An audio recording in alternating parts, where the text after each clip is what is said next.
Halo teman-teman, kenalin nama aku Anu Khalifatun Andimi dengan akhir NPM 026. Aku merupakan mahasiswi dari Universitas Singapura Bangsa Karawang. Fakultas aku Keguruan dan Ilmu Pendidikan. Prodi aku Pendidikan Bahasa dan Sastra Indonesia. Di sini aku ingin mereview sebuah hasil bacaan aku. Kemarin juga aku udah pernah sempat mereview hasil bacaan aku, yaitu novel karyanya Dewi Lestari atau biasa kita panggil dengan nama penanya, yaitu Di. Aku mengambil judul Perahu Kertas, tapi sekarang aku bergeser nih mengambil sebuah cerpen karyanya Eka Kurniawan.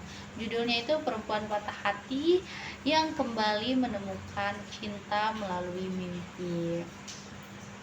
Tapi sebelum aku mereview hasil bacaan aku ini, pernah gak sih kalian melihat atau di dunia nyata ini benar-benar menemukan cinta itu melalui mimpi? Jadi petunjuk untuk kita menemukan seorang kekasih itu melalui mimpi. Pernah gak sih seperti itu?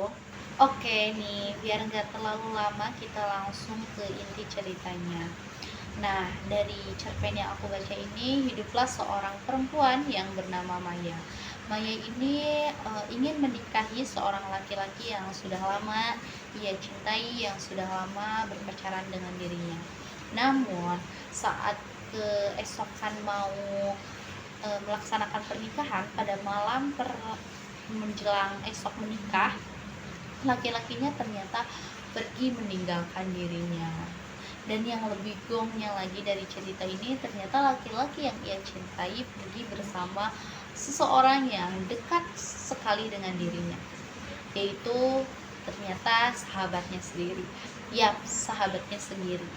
Coba bayangin deh kalian, di dunia nyata ada gak sih yang seperti itu? Ada kan? Pernah kan mendengar bahwa laki-laki yang kita cintai menikah dengan sahabat kita sendiri, atau pergi dengan sahabat kita sendiri, menjalani hidupnya tanpa memikirkan diri kita. Nah, seperti itu. Betapa kecewanya Maya di sana, hancurnya Maya di sana, dan dia kebingungan bagaimana dengan hari esok yang akan datangnya para tamu ke rumah. Bagaimana cara ia menjelaskan kepada para tamu bahwa pernikahan itu tidak terjadi? Bagaimana cara ia menyampaikan kepada orang tuanya bahwa pernikahan itu tidak akan berlangsung? Di sana Maya sangat kecewa sekali karena orang yang ia cintai dengan orang yang ia sudah sayangi ternyata menusuknya yang paling dalam, mengecewakannya sekecewa mungkin. Nah, dua orang yang sangat mengecewakan Maya ini ternyata meninggalkan sepucuk surat untuk Maya. Namun karena Maya sudah merasa frustasi, sudah merasa sangat kecewa terhadap mereka, sudah tak tahu bagaimana harus menjalani kehidupannya, entah itu dengan rasa malunya, rasa sedihnya, dan lain sebagainya. Dan akhirnya Maya pun mengiris sebuah pergelangan tangannya. Namun untungnya ada adiknya yang menolong Maya ini. Akhirnya Maya dibawa ke sebuah klinik bersama keluarganya. Nah, dari klinik akhirnya Maya diobati, dan udah selang beberapa lama akhirnya Maya agak mendingan, udah ada perubahan dalam tubuhnya. Lalu Maya dibawa ke rumah. Namun saat Maya dibawa ke rumah, Maya itu tetap diawasi oleh keluarganya silih berganti untuk menjaga Maya, entah itu adiknya, kakaknya, ibunya, ayahnya, ataupun sepupunya yang tetap menjaga Maya. Karena biar apa? Supaya Maya ini tidak mengulangi hal yang sama atau melukai dirinya sendiri. Dan dari sini pun keluarganya meminta Maya untuk cuti atau libur dulu bekerja selama masa pemulihannya. Namun saat Maya itu cuti bekerja, proses dalam masa pemulihannya, ternyata datanglah sebuah mimpi ke kehidupannya, yaitu Dalam mimpi tersebut, Maya bertemu dengan seorang kekasih. Tidak hanya tampan dan mencintainya, tetapi kekasih tersebut menjanjikan sebuah kehidupan yang bahagia untuk Maya. Nah, di sini tuh awalnya Maya berpikir, oh mungkin ini efek dari obat semata saja. Namun, mimpi itu ternyata datang lagi sebanyak 3 kali. Terus berturut-turut memimpikan hal yang sama seperti yang pertama kali Maya memimpikan. Awalnya tuh dia ingin bilang ke adiknya ataupun ibunya.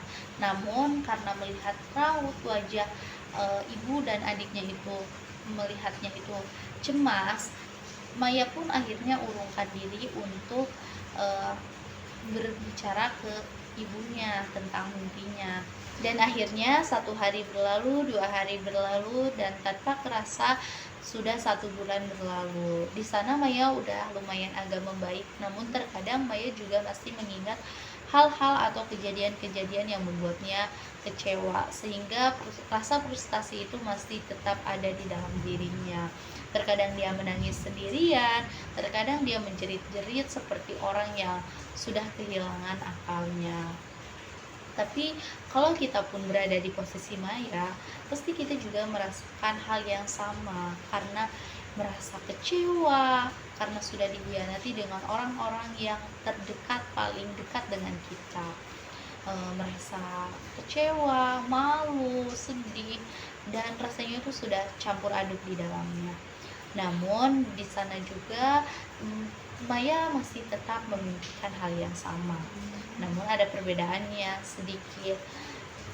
Dari mimpinya Maya yang sekarang itu, ternyata di sana Maya ditunjukkan bahwa laki-laki yang dalam mimpinya itu tinggal di sebuah pedesaan kecil yang perumahan yang letaknya itu di Pangandaran.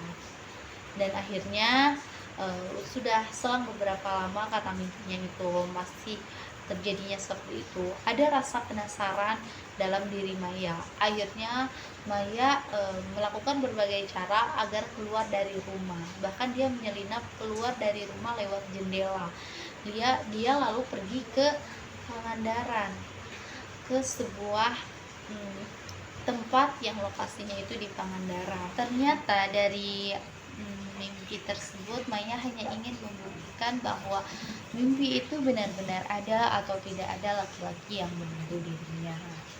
Nah, selang beberapa jam akhirnya Maya sampai ke tujuannya itu, ke sebuah pemukiman yang letaknya di Pangandaran. Di sana Maya mencari sebuah penginapan untuk dia bermalam, dan dia pun bermalam di sana.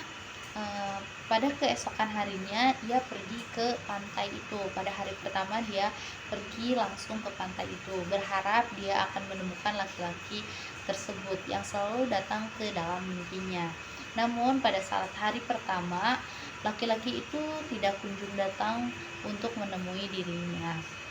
Mungkin Maya berpikir bahwa hari itu laki-laki itu tidak datang, atau mungkin dia itu sedang ada keperluan lain sehingga membuatnya itu tidak datang ke pantai tersebut. Namun sudah 2 hari berlalu, dan sampai ke 3 hari berlalunya itu ternyata tidak kunjung laki-laki yang selalu datang ke dalam mimpinya. Akhirnya membuat Maya pun mungkin itu hanya sebuah mimpi saja. Akhirnya dia baliklah ke sebuah penginapannya, lalu mengunci dirinya sambil dia menangis bahwa itu hanya sekedar mimpi. Dia mengikuti kata apa yang mimpinya sampaikan sampai dia kesini, sehingga membuatnya itu seperti orang sinting saja. Nah, dia juga memikirkan mungkin di sana keluarganya merasa cemas karena dia pergi tanpa bilang siapapun. Mungkin keluarganya sudah melaporkan dirinya ke polisi bahwa dirinya hilang. Namun di sana itu, di saat Maya sudah berpikir kemana-mana, Maya pun merasa lapar. Akhirnya Maya pergi keluarlah untuk mencari sebuah makanan. Nah, saat Maya berbelanja dan sudah beres berbelanja, tiba-tiba Maya menangis di tempat kasir. Lalu dia mengingat sebuah kejadian-kejadian dan apa yang membuatnya itu sangat sedih. Ternyata adalah seorang kasir perempuan yang sangat baik. Dia mengajak Maya mengobrol sehingga membuat Maya sedikit terhibur. Dan akhirnya setelah lama berbincang-bincang, akhirnya Maya pun pergilah dari toko tersebut. Dan saat perjalanan menuju pulang, Maya melihat sebuah hutan lindung. Dia melihat dan memandangi hutan tersebut. Lalu dia berkata dalam dirinya, dia itu berharap bahwa dia pergi ke sana, menghilang dan mati di sana. Akhirnya Maya pergilah tuh menyelinap ke pagar hutan tersebut. Dia berharap bahwa dirinya mati di sana. Namun takdir berkehendak lain. Maya masih tetap hidup di sana. Akhirnya setelah bermalam di sana, Maya pun keluar dari hutan tersebut. Dan dia pun melihat ujung beton pemecah ombak seperti itu. Ia pun menghampiri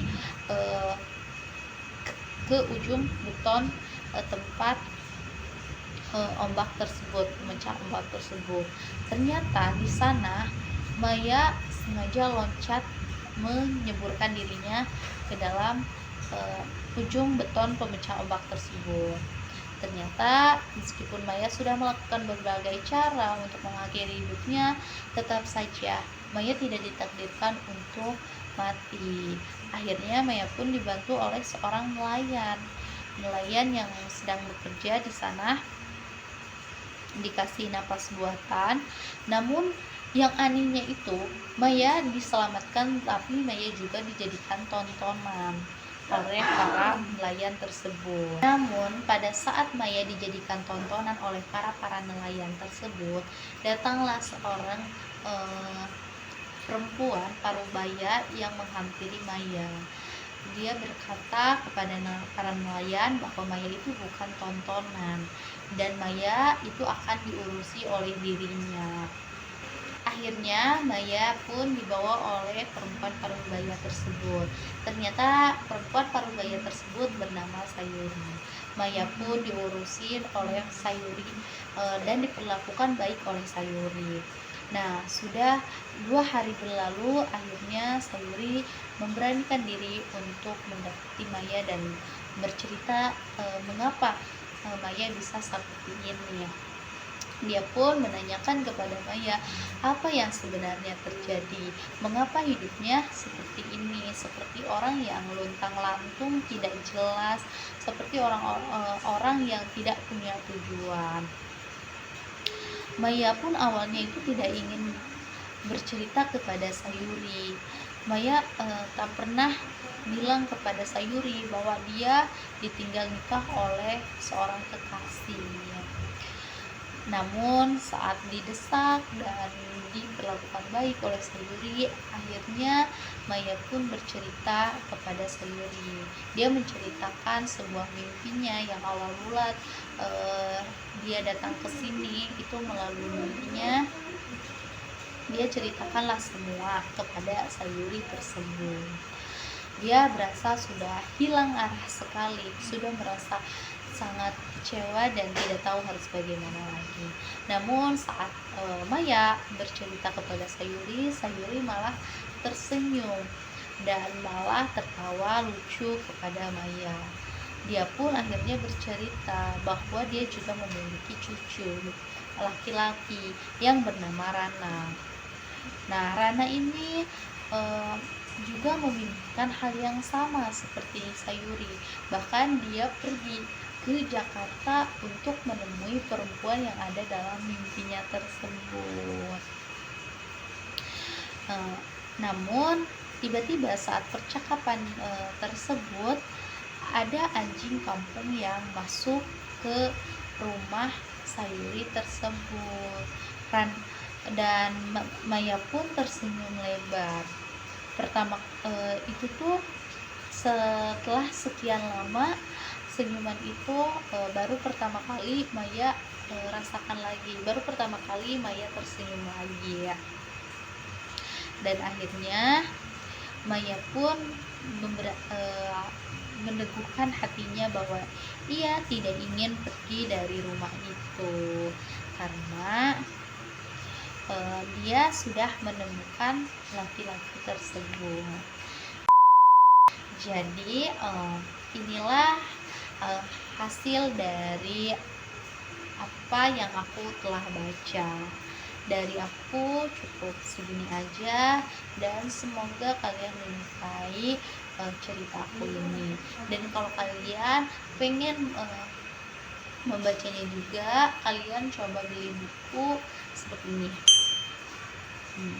Ini tuh bukunya itu menurut aku menarik, dan cerita ini tuh seperti kehidupan kita, seperti hampir mirip dengan kehidupan kita, gambaran kehidupan kita bahwa ada kejadian yang seperti ini. Tapi kalau tentang mimpi yang dialami Maya ini, ada nggak sih di dunia nyata mimpinya itu seperti ini?